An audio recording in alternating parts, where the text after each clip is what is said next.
But the thing is, you don't suffer to suffer. You don't suffer to have a bad time. You suffer to learn how to deal with the suffering. And that's why, by making an adventure out of it, you still enjoy it. You're still having fun. I'm definitely not calling for anarchy. Do not misunderstand me here. But living in South Africa, dealing with our government, who's like, we are the perfect example to go fully private, to go everything you. That's a paradigm that I want to destroy. Is people thinking they need a government. You do need governance, yes, but you don't need a government.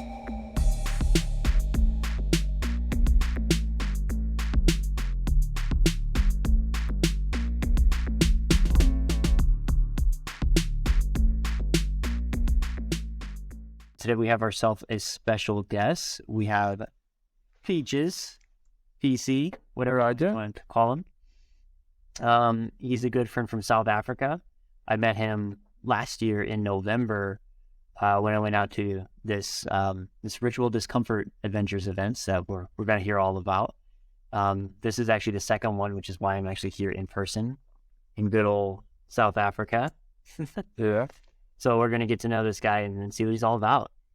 Yeah, honestly, I just got to say, I'm extremely impressed with Alec.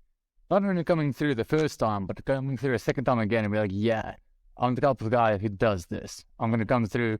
I'm going to be that guy. Nice. Appreciate that, bro. Yeah. Love it.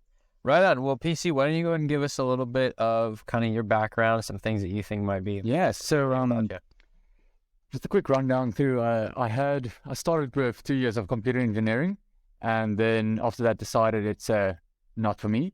I took a gap year after that and went to working on the yachts. Went to Palma, worked in Mallorca, and that was an awesome time. And unfortunately, when I returned to South Africa to get my visas ready for the Caribbean season, I broke my wrist and both my heels. This guy just heard the story a little bit earlier. Story for another time, yeah. Yeah. And yeah, that then forced me to, I couldn't go to the Caribbean. I couldn't work on yachts anymore. It's like, fine, what am I going to do? Let's just study again. So I ended up studying application and software development at Boston College in Sandton, and from like 2017 to 2019. And it was around about that time when I started getting involved with crypto, learning the trading side of it at that stage. And yeah, so by the time of the 3 years when I got my degree, I was like, I might not go actually work in what I just studied. I might just actually continue pursuing this crypto path. And worked out very well. It's pretty cool. And at this stage, I've been moving around quite a lot. I don't really stay more than 6 months in the same place, on average now, yeah. And spent a few months living in Cape Town, and that was kind of the point when I realized it's time to consider settling down, start to unwind a little bit, dedicate more time to specific stuff, and that's no longer the exploring phase, So during those 5 years from 2016 to 2021, there was a lot of seeing stuff that's cool, that's interesting, that I find that what I'm passionate about, but also finding the balance to balance all of this stuff just was not possible.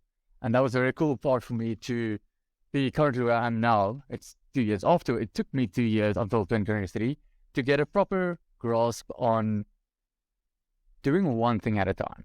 You're not saying no to everything else. You're just saying not yet. Focus on the one thing, get that under your belt, and then you build on from there. Right. And that's pretty much a quick introduction to where I am now.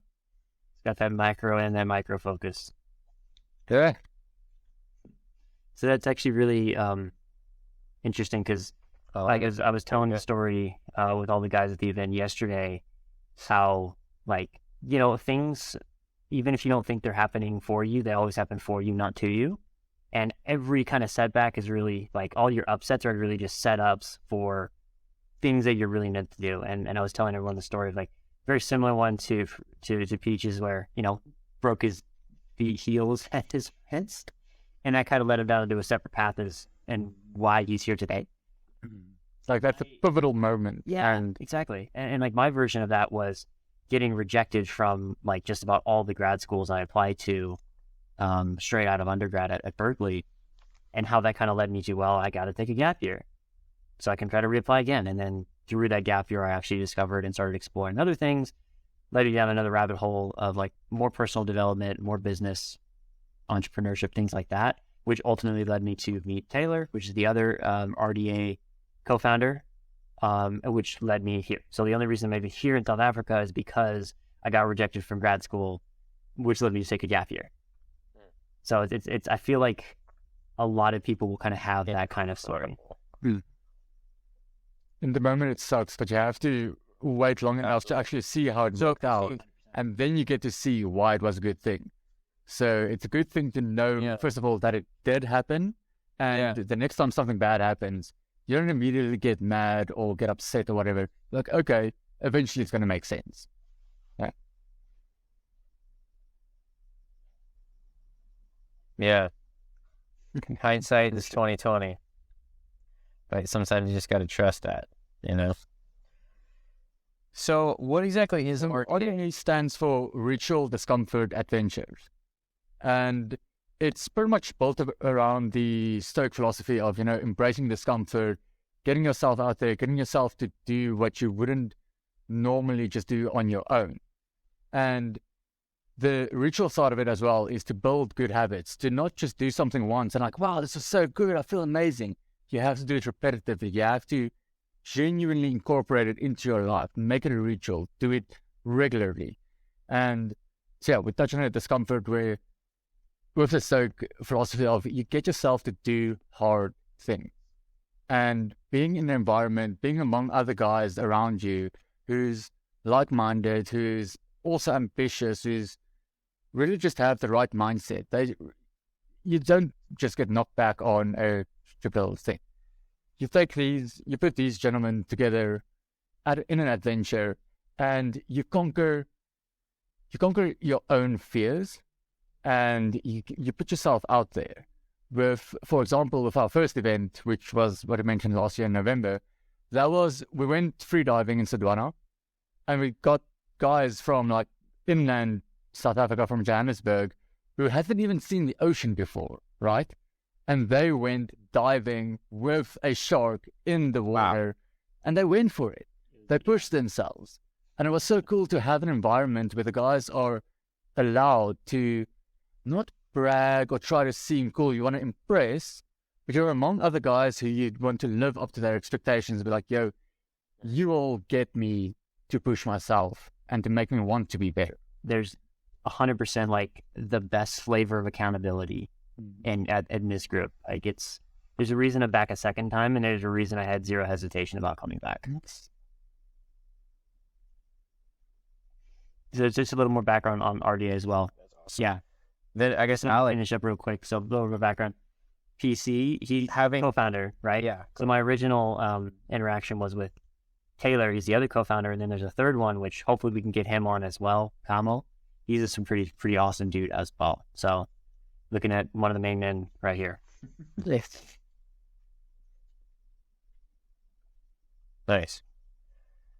So Alec, having done this once before and being back a second time, what is it that you think you got out of it the first time? I got a few things. For one, it was brotherhood, and that's something that I think is really important. And it's a type of brotherhood that keeps you accountable outside of your comfort zone. Because like inherently, like I'm out of my element. I'm in a country I've never been before, staying with people I've never met before. Like there's a lot of like new things. But by the end of even day one, it's like, oh, we're tight, right? So that's a very valuable thing that I got out of it. Second one was really just like a huge catalyst for growth. Because we're doing hard things, because we're stepping out of our comfort zones, because it's such an adventure. Adventure is obviously something I value a lot as well, but because of all of that, it makes me a better person in a very drastic way. So it's like kind of one of those things where obviously your rate of growth wants to be like super high throughout the time that you spend on this earth, whatever. But over like a given year, you want to be going pretty fast. You want to be a different person at the end of the year. But this is kind of one of those like inflection points, these events that really like, oh, it really spikes you up a big deal and changes your trajectory, course corrects it to where you want it to go in a major way. Yeah. Did you find that kind of stuck with you after leaving South Africa the first time, or was it one of those things where the growth kind of spiked up, you got excited about it, and then it maybe kind of went back to normal? Or do you feel like this was such an impactful thing that it kind of continued to carry over into your life? It definitely continued to carry over. And I think that's mostly because of how the event is set up to like really do not just exciting, fun, different things, but like, no, you're going to do things that kind of suck a little bit. Like you're going to do things that you're just not going to forget, right? In a very like meaningful way. So, I mean, props to these guys for setting up a great event to like actually accomplish what it needs to do, like just cutting straight through all the noise and getting to the heart of the issues and the heart of actually growing and getting out of your comfort zone and becoming better. That, no, it absolutely made me a better person permanently. And if I can just quickly add to that, that's once again where the ritual side of it comes in, where your question was perfectly framed, like how long does motivation last? How like that? After a while, it does wane a little bit. You do lose a little bit of that effect. But by doing it repeatedly, by repeatedly getting into this mindset, it keeps it going. It keeps reminding you why you're working hard, you know? And having a ritualized aspect about it too, like a whole theme about that is, I think, important, like to the nth degree, because modern society, especially Western society, just doesn't really take rituals seriously anymore. And there's really not a lot of accounts of that. Like, yeah, we have ceremonies, we have things that happen or whatever, but there's not a lot of like really, really like heavy, serious rituals that really demark you're a different person after this event happens, right? And bringing kind of that element back into these events is a huge reminder of like our roots and where we come from. Yeah. So just really like ingraining this concept into your lifestyle rather than just having it be kind of a one-off fun event. Yeah. I mean, it's fun, but there's also things that aren't fun. I like that a lot. What are some of the things that you guys did last time that left? The last time, as Peaches was saying, we went, like the major theme was like free diving or like free ocean snorkeling and things like that. Probably the most uncomfortable, but again, everything in hindsight is a great story, right? Like it's either a great success or a great story, right? There's no failures here. So one of the things that I personally experienced, which I think a lot of the other gents did as well, was getting seasick on the boat. I've never or like ever, and I've been on a bunch of boats, been over open ocean before, you know, like for a while, like I've done a lot of these things. I don't know what about it made me sick, but I did. Like as soon as one guy started hurling, like everyone did. 10 out of 12 guys hurled. So yeah, no, it was ripple effect. Yeah, and I think I threw up about 8 times. Yikes. And like, yeah, the first time kind of it is pretty bad. Second time's pretty bad. And then I thought I was okay when we actually got in the water, started snorkeling. And then I threw up twice in the water. We had a little daisy chain going. and Peaches was actually behind me. Yeah. And y'all just attracting more sharks. Watching all this stuff float past. And it's like, oh, man. No, but that's like, I was busy on the GoPro and I was swimming behind. I didn't exactly realize what's happening. Up until that point when I'm like, wait a minute, guys, why is this water so dirty? Why is this floating stuff around me? I just swam straight through it. Yeah, and then I proceeded to then continue to throw up. Stop. So, and by the time you get to like 3, 4, 5, 6 times, you're just like, this is hilarious. When's the next one coming? You know, it is now ritual discomfort. It started because now there's like a little bit of like shared trauma associated with it. So like we're brothers now. And that's the thing when you also mentioned earlier with after even just one day, you really do bond that much. You really do form connections because you're overcoming challenges together. You're putting yourself out of your comfort zone together. And that's just, in my eyes, generally the best way to form genuine, not relationships, but connections, you know? And yeah, I love the point. No, that's exactly right. So when are we going to get you out here, Daniel? Why do you think that is? Soon. It's a good, Soon. I would love to come out soon. Yeah. but yeah, it's a good question asking, why do you think it is that people bond after overcoming challenges together? And maybe there's on a hormonal level something that gets released. Just the fact that you're actually overcoming the challenge, there's something extra in your body. You just feel happier, just feel more open and just more receptive for life very much. And Yeah, I have a theory about that, actually. I think a lot of our human responses and our instincts come back from like hunter-gatherer tribal days and how like that interaction happens. Because the only reason like humans are successful as a species is because we form tribes. That's the only way we're powerful enough to survive. Like realistically, like especially without technology or advanced tools, that's it, right? So if you go through and survive a traumatic experience with a group of guys, you now trust each other to keep each other alive. You trust there's now like a connection. We like associate these guys help me survive. These guys are my lifeline because without them, I would die. And without me, they would die. So there's a strong connection that's really associated with like your monkey brain instinct to keep you alive at all costs. And if these guys are familiar and they have a track record of keeping you alive through a shared traumatic experience, you bond. I think that's kind of where it comes from. you can trust them, you can rest assured that you can rely on them. You're already seen that they can step up and have your back when necessary. Yeah. It's verified. That's great. Because, I mean, that's got to have some kind of ripple effect of the group that's actually there experiencing that trauma together bonds and grows. But as soon as all those people go back to where they came from, I'm sure there's some sort of impact that now they make with the people around them being better themselves, starting to better other people. And I'm sure, and you guys may be able to speak to this, having maybe seen or experienced a little bit of that ripple effect coming out of the event, going back into where you came from and being able to kind of see that. It's really cool to talk to the guys after the event and hear that, as your question previously asked, how much did the event influence you? What did you actually notice a change in your life afterwards? And hearing every single guy saying, yes, they got back, they got to the things they were putting off and they were kind of like, yeah, I don't really feel like doing this. I'll get to it someday. They got out and they sorted it out. They were inspired. They were ready to take on whatever stupid little obstacle was in their way. And that's another part of it. Overcoming the challenges gets you ready to overcome more challenges. Yeah, conditions you. No, the ripple effect is definitely real, and that's something that is made clear from like day one. Like literally, like the welcoming speech was like, "Hey, these are the kind of people we look for, and they're people that make changes in their life in a way that positively impacts the lives of those around them." Like that is defined from day one as the people that these guys want at these events. So like that's integrated as part of the entire culture. And it's also a certain point to focus on with what I said. It's people around you. It's people in your city. We're not aiming global. We're not okay. RDA maybe is aiming global eventually. But the impact you make, if you aim to go save the world, you want to do everything right. That's way too big of a goal. That's way too ambitious to just try and go and sort out. Start small. Start around you. See what impact you can do with the community and people around you.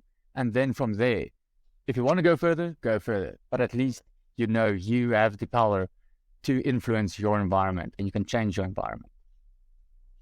100%. That's amazing. Now, PC, what was it that made you want to start this? Yeah, I kind of first want to hear what story are you thinking of. Oh, okay. Well, I heard the story from Taylor because there's we'll have to get him on the podcast sometime as well for sure, just because like he's the reason I'm out here. But the idea is, and we actually both ended up reading the same book at a similar time.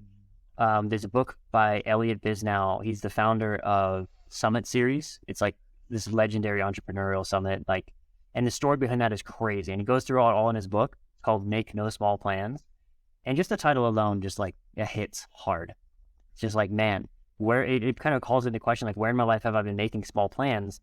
And man, I need to make some changes. I need to like reject all the small things, no small boy stuff, and just make the big plans. So the book is all about that whole story, all the crazy things that they did and the dedication that they had to make this happen. And so the story that I heard how RDA came to being was Taylor read it. Taylor sent the book over to this guy. He read it, and then immediately he was like, Taylor, I know what you're thinking. Let's do it. We can do this. We can pull this off. Yeah. And that's spot on. That was the initial start of it, where it started with the book. It started with that. And I was at Ovals, which is our beach house, and there's no reception or anything there. Everything you have to download beforehand, you go there, and it's the perfect place to just shut the world out, and just, detox, yeah. But for me, at that stage, I was listening to this book, and I just got all of these thoughts started running, and I didn't necessarily have a lot of distractions then, so I could actually put a lot of thought into it. And then when we came back the one day, when I was back, and Taylor called me out, and he's like, dude, do you want to go fishing? And I'm like, yeah, I want to go fishing. Where are we going? It's like, no, drive through. It's about an hour away. We live in 2 different cities, but it's about an hour away from me. I drove through there. We went fishing, and we started talking about how do we realistically make this happen. And that was actually also just such a fun way to start this, because it started with an adventure. It started with going fishing, and then talking about, okay, how are we going to do this adventure? What are the type of people who want? What's the goal? Yeah. I think that's how the best things start, honestly. Like, I think we can relate a little bit. Daniel and I even started this podcast. Like, it just kind of came out of like, hey, we talk about cool stuff a lot. We should record this. Yeah. So it's already kind of like ingrained into the fabric of its being a little bit. For myself, also personally, I have a lot of, as I said earlier, I learned how to postpone certain things. Like, yeah, I'm not going to get to this yet. But building a community is present in everything that I'm planning throughout my life. And this just already seemed like the perfect way to get a bunch of guys together who's ambitious, who really does want to work, and who wants to build a network. We have varying levels of success within, it depends on how you define success, but varying levels. But getting all these guys together and seeing how everyone just work together, how there's no bragging, or there's no like you're trying to impress everyone, but there's still the open and honest conversations where the guys are able to say what they think, say what they feel, and to feel like you actually genuinely do belong to a community. You can open up and you can actually talk to these people. Yeah. Yeah, no, everyone there is for each other. Like, yeah. That's a very rare thing these days, I think, but you got to do it really well. Thanks. Yeah, that's really awesome. You mentioned community and forming a network and things like that. Have you guys seen that network kind of being leveraged already? Oh, I think it might be slightly early for that. I've to an extent, I've already kind of seen it, because the first event was like 12 people, right? It was like relatively small, just kind of like a group of like close-knit hand-picked people. But then now the second one, how many people got? Like 20 something? So like it's almost double already, right? Because now it's kind of like starting to leverage the network effect, or like Metcalfe's law, where like everyone has at least one connection of someone they know, right? And like I was trying to get you out here, Daniel, so it's a similar kind of thing where it's like, hey, everyone go find someone that you can vouch for, bring them back, and we're gonna like try to like kind of more or less double it every time. So I think that's a short example of leverage that the community's already been able to do, because you wouldn't be able to get a 20-person event without like of this caliber of people without first getting a 12-person event of this caliber of people. So it's kind of going in sequence, but that even now at the early stages where, you can't really expect any like massive business deals or whatever come out of it, you're still seeing those network effects happen. Yeah, the example I could use is him coming out. So, I mean, to get an international guy from America flying out, that is quite a big thing. And also just having the guts to put yourself out there and to fly out and give this a shot, like that takes something. Appreciate that, man. Life is boring without those kind of things. Yeah. Totally. And I think that's a good example too, that like the reason to have a network isn't just to make the big business deals, right? But it's also like the little things that Alec, you mentioned earlier, like our sort of root tribalness, as it were, is a way that like we found to make our lives better and more fulfilled and easier to just navigate the world when you have a tribe around you. And I think that's a good example of how just like having a better network of people around you that are like-minded or at least moving towards the same goals and the same trajectory as you, like, is helpful even just on the day-to-day of having people that support you in the little things that you're doing and having things that you kind of bounce ideas off of people. Like, I'm sure you guys have talked during the time that, you know, since the first one and the second one, right? So it's like kind of getting these networks of people that are there on your day-to-day as well as like the big stuff to come. But it's just right now, it sounds like it's definitely in a developmental stage still, which is awesome. But I think, you know, it sounds like there's still been a lot of benefit to the group of people that like building. In that concept of the network effect, for the guys that was there, it's definitely you can see a very big, like the connection, where one of the guys had an art exhibition coming up in end of January. Oh, it came finished now at end of January, and pretty much the whole RDA who could practically actually make it did show up for the art exhibition and supporting the people, and shocker. So we do see within the guys that joined that immediately you just connect and you're there for the other guys, and you're also able to reach out to the guys and be like, I'm struggling with this or this, or I know I want to be this or do this, but I can't get myself to do this. The cool thing is, for myself personally as well, it's having this group of people that I don't want to disappoint. I want to live up to their expectations. And that's something that pushes me, that drives me. And that's like, yes, I'm going to do whatever is necessary. I'm going to do the planning. I'm going to do whatever to ensure that I don't disappoint them. And I love having people that I feel are strong mentally and, you know, ambitious enough that I would actually want to, not impress, you know what I mean? Not impress, but you do not want to disappoint. You want to live up to that expectation. Well, you see a certain standard of potential being realized, and you know you can be there too. So you almost don't want to disappoint yourself as well in some aspect. It's not just about all the other people. I mean, that's a massive motivator for sure, but it's really just like, hey, it's a reflection of, I see them achieving their full potential. I know that I have that potential too. I can't disappoint myself by letting that go to waste. I think there's a little bit of a reflective interplay between that as well. I have a question though for Peaches as well. Let's go for it. So obviously you want to grow these events year after year, time after time, whatever period of time in between events. What is kind of like the goal for, like, is there a cap on how many people you want to have like a certain strength of community, or what's kind of the longer term plan in terms of network? Yeah, so we do want this to be a big thing, and big in the sense that you really do. Wait, let me really start on that one. What's the question? Just asking, like, what are your plans for, like, how we want to grow this? Yeah. In what sort of time frame? Yeah. So we, like the network. In terms of growth and in terms of time frame, first just not, okay. So we first aim to kind of just duplicate every event, to have 10 people first time, 20 people next time, and double that again, have 40 for the next one, which allows you to grow with the growth. You're able to adapt a lot quicker when you're still keeping the growth relatively constrained. And we also want to keep to a certain degree, the exclusivity thereof, that you really got to be a strong mindset. You really need to be an ambitious person. You really need to be the type of person that will go out there, that's a go-getter. And to not just immediately open the floodgates and be like, yeah, bring them along, let's go. We have 1,000 people. Let's go book a whole resort. That's too big. That's too fast. And with a community and with any project, technically, it's very important to first set the culture and first set the philosophy and the values of the community before you open it up too wide.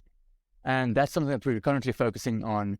We do have plans to get a whole crypto DAO going and move not the entire thing to the crypto space, but to have an element of that, to incorporate NFTs, to incorporate all of that. that would enable us to technically sell on a global market, and technically anyone will be able to buy in. But that's not yet the goal. First, slower, gradual, more controlled growth to ensure that we can actually live up to the expectations of the event, that we can actually deliver what we have planned, and that doesn't run away from us too soon. I think too, the level of connection scales kind of like similarly. Like you can't automatically make a deep connection with 1,000 people in a weekend. It just doesn't work like that. Like your mental human brain RAM is just not capable of that, really. So like there's a number called Dunbar's number. I don't know if you guys are familiar with that. Yep. All right. So Dunbar's number is this hypothetical, like theoretical number of like the maximum amount of close friends that you can really hold meaningful connections within your life. And that number, like colloquially and experimentally, comes out to about 150. And we see this in like a lot of areas where like people's like friend groups, like how many, like even on like Facebook, like how many people would consider their close friends. It's usually around 150. A lot of like more traditional tribal communities are about the 140, 150, 160 mark. A lot of like this number keeps coming up in terms of how big people's tight-knit communities end up growing to. It's probably limited by just like mental capacity at some point, right? There is a physical limitation on that, but that seems to be kind of like the number here. So I'm curious to see if that's kind of like what that ends up working out as like this kind of a community goes on, if we want to keep the same level, that quality and caliber. That's definitely like eventually aiming for big events where you can have hundreds and hundreds of people, but there's really something to, as you just mentioned, having 12 guys there and being able to actually interact with everyone there, have a few interactions with everyone there. And not just, if you're overwhelmed by numbers, you almost deal with less people because you're already just overwhelmed, but where do you start? You just see faces. Yeah, you just see faces. So that's another part where you don't necessarily have a hard cap yet for how many people we want, but with the growth we see, as soon as it starts to get out of hand or it doesn't have the same close connection that comes out of the event, then we could actually be like, okay, let's hold here for a while, let's reiterate or reevaluate, and then decide again what's the next step. I like that you guys are holding that as a priority for sure. And then like, I think some of these concepts that we're talking about are probably pretty similar to the stuff that you deal kind of like in your line of work as well. Like I know that's a very like, large part about kind of like you, like, you know, in your personal training as well. Like, is there kind of a lot of overlap that you're seeing?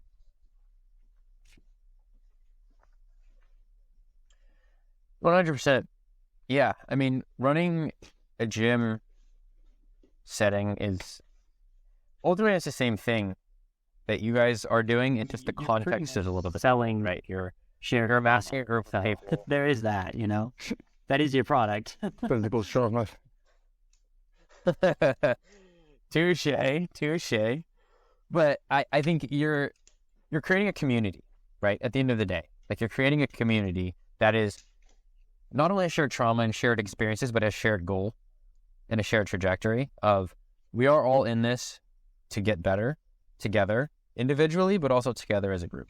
And so I think the same kind of concepts, the same kind of things start to apply there as well. The same principles, I guess you could say, start to apply there as well, right? Like in terms of how do you get these people to feel closer together? How do you feel, or how do you create buy-in and trust between the different members of the group to be able to create that community, that network of people who can rely on each other to help them grow and go further than they would have been able to. There's an old, I believe it's an African proverb, but there's variations of the quote that exist now, but it's basically along the lines of, if you want to go fast, go alone, but if you want to go far, go together.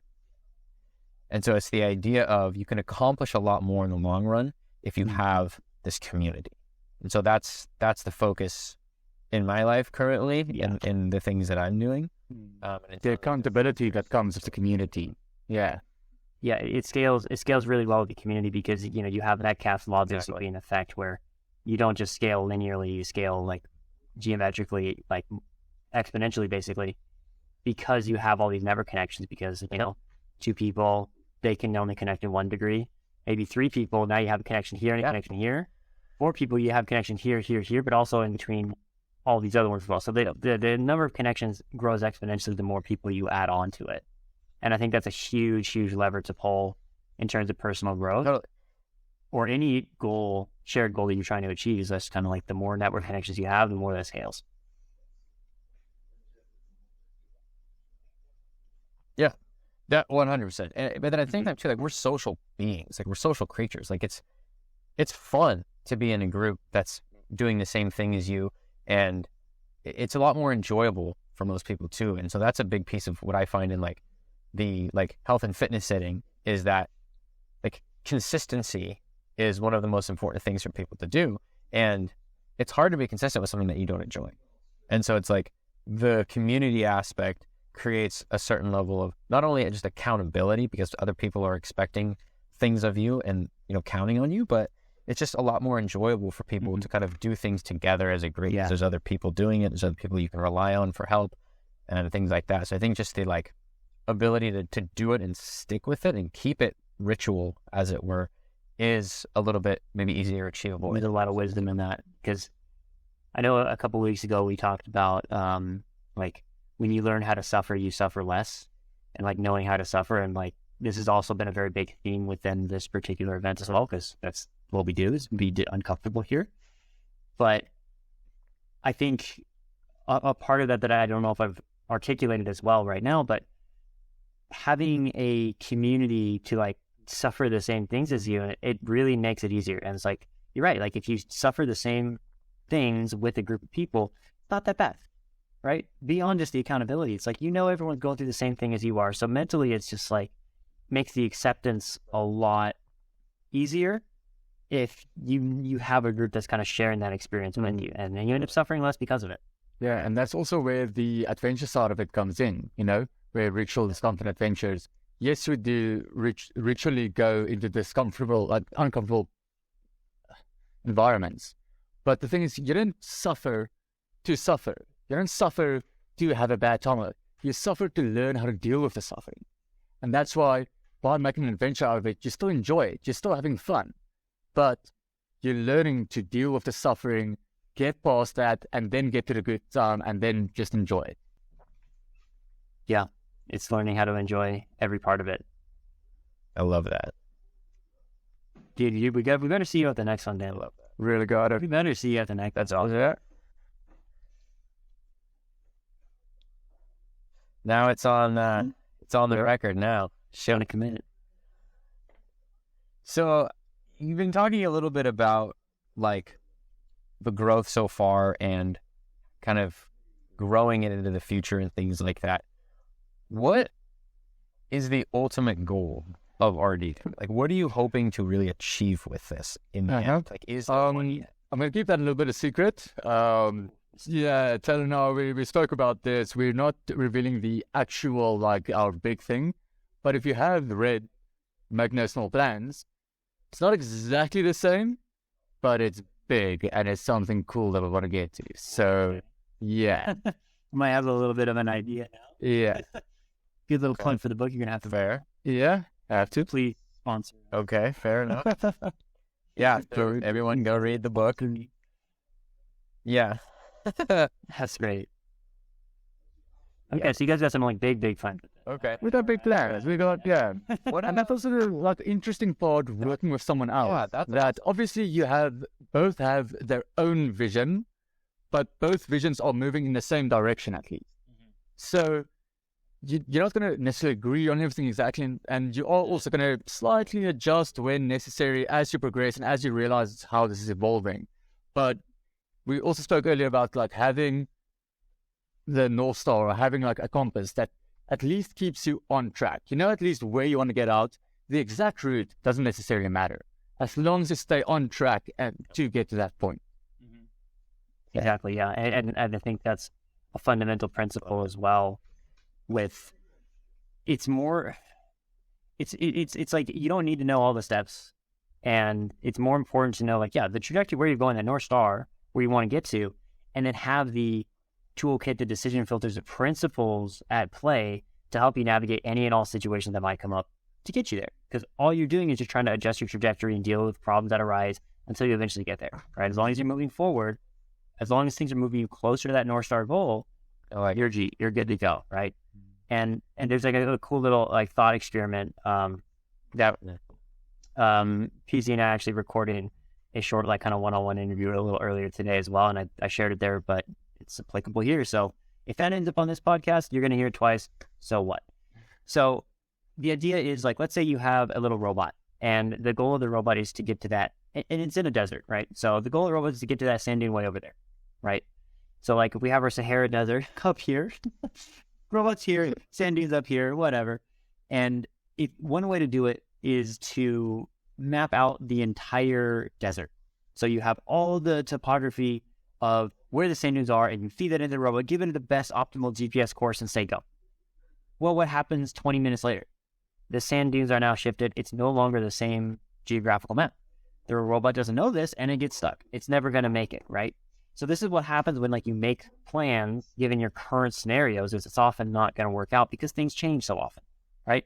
So the other approach is to give the robot the desired coordinate of the destination, and then program the ability to solve problems as they come, like any and all dune situations that would appear, and just make the goal to get closer to that goal.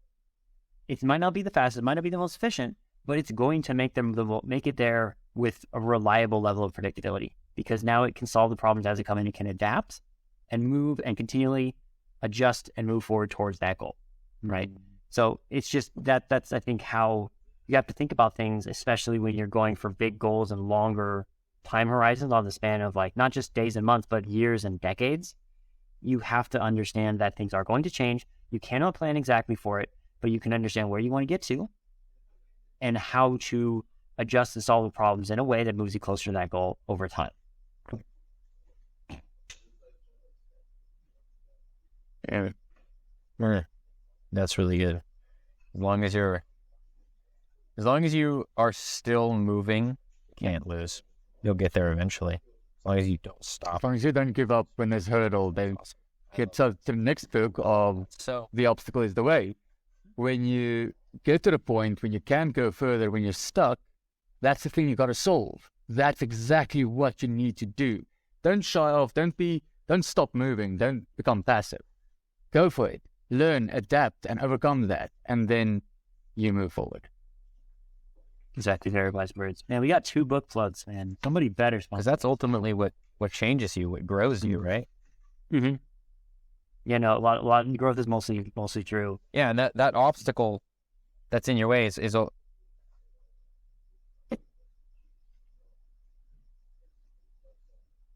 yeah. As I say, that obstacle that's in your way, like that's ultimately what changes you and what grows you anyway, right? And so it's like if you had a smooth path from A to B, like because you wouldn't have to become anything different.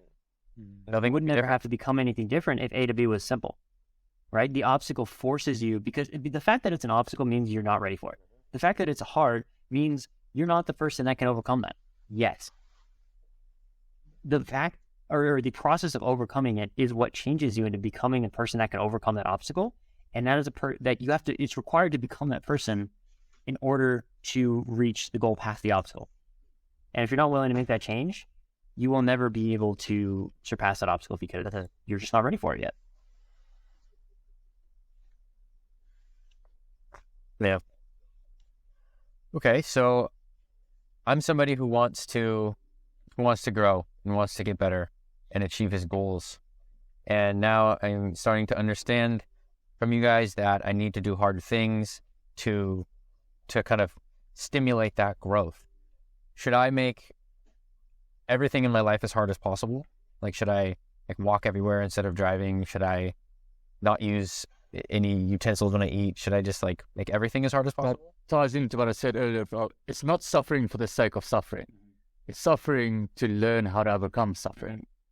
There's a great quote by Seneca that no man is more unhappy than he who does not face adversity, for he is not permitted to prove himself. Right?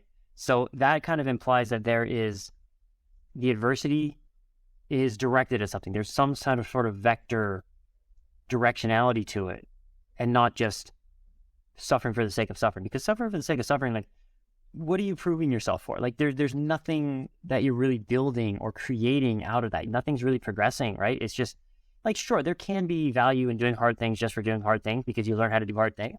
But the only value in that is when you now apply the skill of doing hard things to the hard things that actually move you towards a goal, right? So having kind of that vectorized directionality to it, that North Star compass, makes it worthwhile when you actually face the adversity to prove yourself, right? Because if you have to prove yourself for something, that means you're trying to do something. You're proving yourself worthy of what? Of something, of a goal, right? So just proving yourself worthy of suffering, like, okay, that's kind of cool, I guess, like, but you're not really doing much with it. So no, don't make everything in your life as hard as possible just for the sake of being hard. Find what you want to get out of it, and then align the hard things that you think are going to make you into the person that's capable of becoming or capable of doing the thing you want to become. So it's all about alignment and being intentional about making sure the hard things that you do are moving you closer to that goal.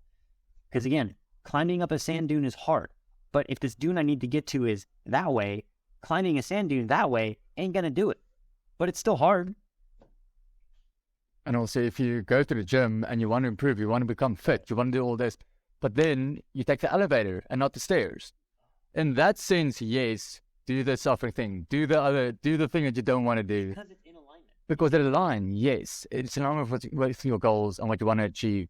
So do the hard thing, get yourself there, do it. Do it. Hope that answer was everything he wanted and more. Love that. Love that. This is awesome. Everything I've ever hoped for and more. Cool. So, PC, we have a question that we like to ask. And basically it's, what is a paradigm that you see in the world that you want to just shatter? Some norm, something that exists that you're like, okay, this is not the way. On the crypto side of things, not on the trading side, on the technology side of it, I'm definitely not calling for anarchy. Do not misunderstand me here. But living in South Africa, dealing with our government, who's like, we are the perfect example to go fully private, to go everything that's a paradigm that I want to destroy, is people thinking they need a government. You do need governance, yes, but you don't need a government. And Is that difference between that? Because that's a very, very key point. yeah. So at the end of the day, taking the crypto side and smart contracts, where everyone agrees that this is how society would work. In the current society, that they agree this is how it should work. So we rely on the government, on the elected officials, to do what we expect would happen. We rely on the actual people, the individual, to go out and do that. That is government. Governance is everyone not everyone, but I mean people agreeing on a path to take, on a way that society should work, and then having the systems implemented, having that coded into the system, and it just happens. Automated, yeah. Automated, yeah.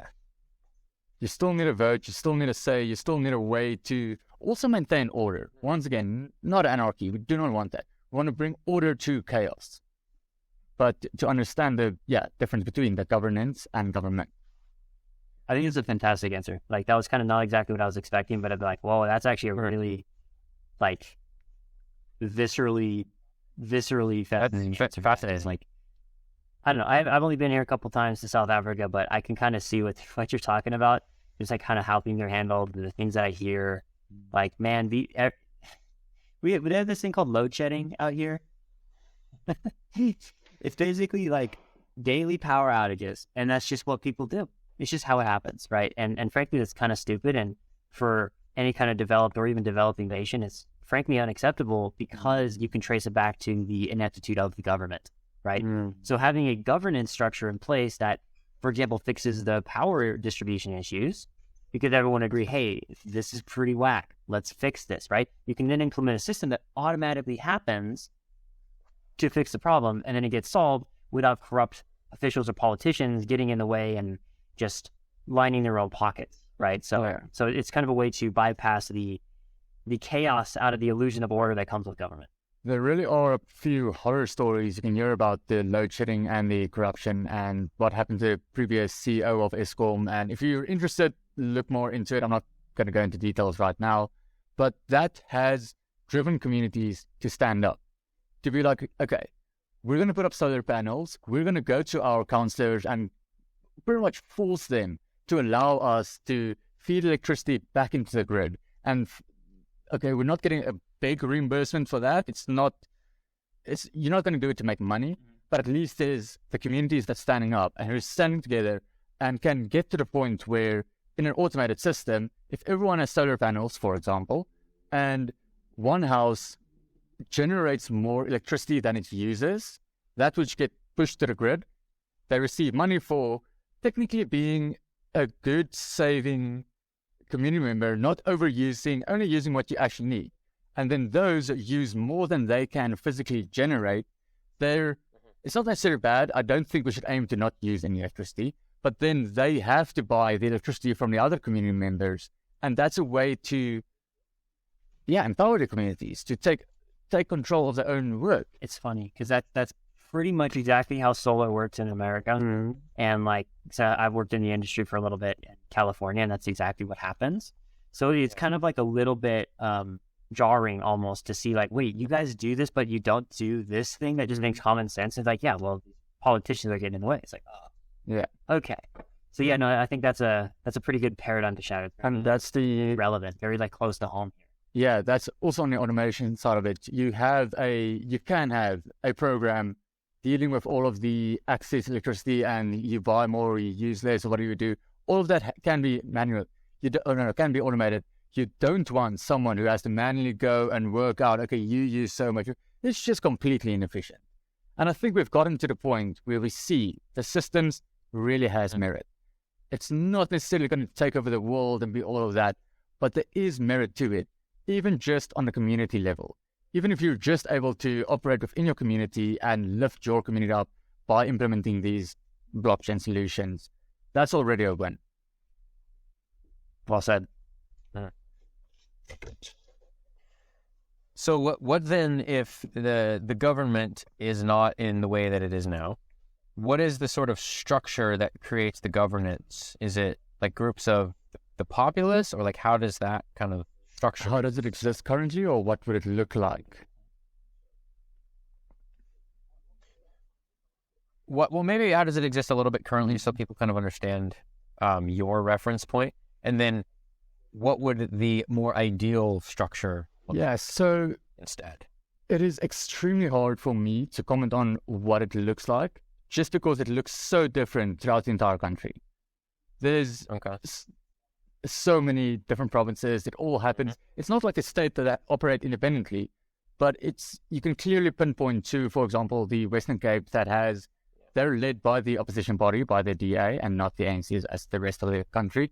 And you can clearly see there's job creation, there's good things happening. They actually spend the money on what they should. They get clean audits, let's just put it like that. Year after year, they get clean audits. It's not random money disappearing. And that just shows what it could be. It shows that, let me put it this way. I am utterly amazed at how South Africa is still functioning based on how the tax base is eroding. A lot of people are immigrating. The highest taxpayers, they're all leaving. There's more people getting onto social grants, and the government brags about it. They're like, look, we take care of our people. We have 50% of the populace on social grants. Like, no, shouldn't be bragging about that. You should be empowering the people to allow to get their own jobs, to earn their own money, and not rely on government grants in the first place. So we also have, I'm thinking of the Afrikaans word now. I'm thinking what's in English. Burger. Oh, I can't get this. I can't help you there. Let's say it's like a union almost. Are you talking about like? No. I'm moving away from the welfare side and the grant side. I'm talking of the word you're looking for. Understand. Whatever. I'm just going to continue. Forget the word, but yeah, I'm just going to continue. So this is not elected officials. This is literally just people coming together and being, okay, we need to step up and we need to start fixing the potholes in the road. We need to start cutting the grass and cleaning the parks and doing those things. And then you have the members who pay 50 Rand a month or 100 Rand, whatever you want, you pay to them. And people trust them more than the actual government to go and solve these things. You oftentimes see photos of people comparing what the private sector, because essentially that's the private sector, what the private sector has done with the beautiful roads and the stuff that they built, and they compare it to what the government builds, and within 2 months, next rain comes and the potholes are back again. Well, I think the private sector too, like, they're directly affected and integrated into communities. So it's like the state of the community affects them a lot more than the state of the community affects the government. Like, I feel like a lot of governments, just as kind of like a trend I've seen, like they kind of like are separated or like detached or lost out of touch in a way from like the common communities that people actually live in, to where they don't really understand or are affected by any things going on. So there's an incentive, especially like with there's this ability to get away with corruption for year after year after year. Of course, you're going to trust someone who lives in a community and can fix the problems that they deal with every day because they know what it's like to live with them. And then just having to deal with the audacity almost of, this is speculation because I cannot prove it, but the amount of corruption that has caused the rolling blackouts, which is called load shedding. The people who empowered who caused that are the people who's using the taxpayers' money to buy generators and fuel so that they don't experience load shedding. They live in a completely different world than the environment that they create. They're detached. It's actually fascinating to watch and see people have almost no shame. They don't believe anything's wrong. They don't think they're doing anything wrong. They were elected. They're living their best lives. Yeah, I don't know. I don't want to get too political. So yeah, it is kind of fascinating to see. No, that's good. I mean,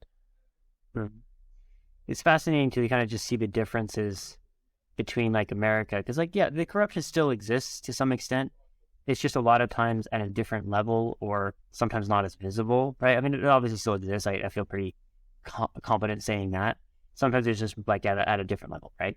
So it's interesting though to see the same kind of struggles, but also like the differences, and kind of like how it manifests, but the same kind of like underlying principles. And maybe it's kind of like a warning of like where like a more developed nation like America could be going if things continue as they are, So like Americans really should study South Africa and the affirmative action that's going on, and strength forming.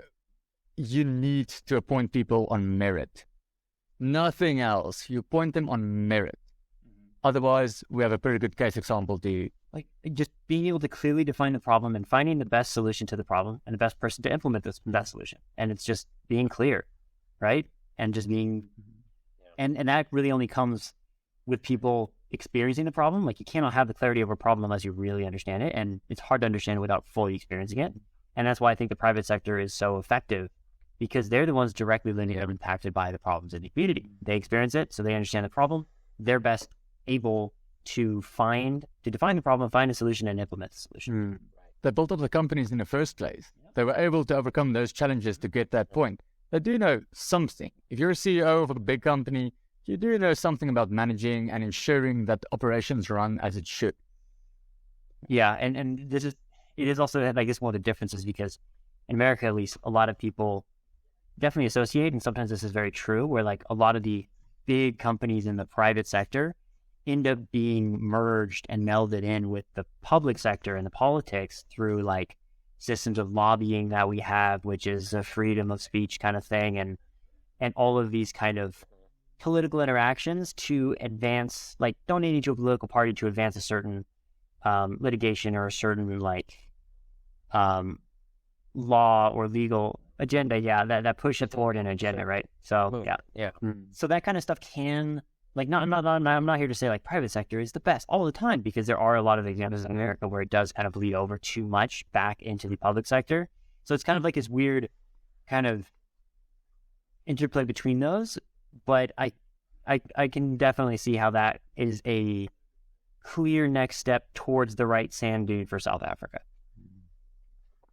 And to bring it back to RDA as well, where Yeah. to bring it back to RDA again, where the goal is to get the guys to understand that you can influence your community. Don't think about the whole country right now. That's way too big of a task. That's way too daunting. But at least you can get yourself to do the hard things that's necessary within your immediate environment. And that'll inspire more people in your immediate environment to also try and take it on. Actually, if it's hopeless, it's hopeless. You don't even try because it's hopeless. But if someone just sparks that flame and just get it going, maybe we can actually do something about it. And then bringing the suffering in and not embracing the suffering, but learning how to deal with the suffering. You avoid adopting the victim mentality. And you go out there and I'm going to change this. I don't like this. I'm going to change this. All that. Yeah. I love that. I mean, it just, once again, sounds like you need the micro and the macro, right? It sounds like it's not one or the other, but rather having the integrated sort of, like you said, private sector, like community-oriented things, solving the community-based problems. But then you obviously also have the overarching macro just structure of governance to just keep everything in order and keep everything moving. But that doesn't become too big so that it's controlling everything without being connected to anything. Whereas, like, you need, sounds like it just, hey, here we go again. I gotta manage that dichotomy. Good. Love that. Well, PC, dude, thank you so much. It's awesome for having you. And have you on, man. Yeah, genuinely. Thank you very much for having me. And thank you very much for coming out to South Africa. It was awesome meeting you. And I just also want to say I am your number one biggest fan of Better Than Bugs. Sorry, Mom. Love that. Sorry, Mom. I'm biggest fan. Sorry, Mom. I was doing a great job. I genuinely do enjoy watching your podcast. I can't wait for the next one to come out. And looking forward to it. All right, guys. That's a wrap. Cool.